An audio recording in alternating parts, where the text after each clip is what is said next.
മക്കൾ ശുദ്ധമായ ഈശ്വരഭക്തിയിരിക്കപ്പെടും. പഠിച്ച് ജോലി കിട്ടി കല്യാണം കഴിക്കുന്നതല്ല. ശുദ്ധമായ ദൈവത്തോട് അടുക്കുമ്പോൾ മാതാപിതാക്കൾ സർട്ടിഫിക്കറ്റായി മകൻ ഈശ്വരഭക്തി മകണ്ടാക്കിയ കല്യാണം കഴിക്കുന്ന കൊണ്ടാകുന്നതല്ല.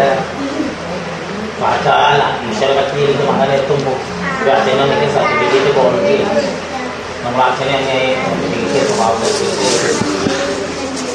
ഒരാൾ പിള്ളേർക്ക് ഇതിൻ്റെ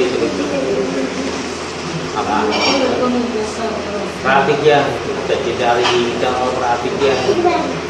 ഭസ്മട്ട വെള്ളം കൊണ്ട് മുഖം കഴുകി അച്ഛനമ്മ കൊടുക്കേണ്ട വിദ്യ മക്കൾക്ക് അച്ഛനമ്മയാണ് ആദ്യത്തെ വിദ്യ കൊടുക്കുക.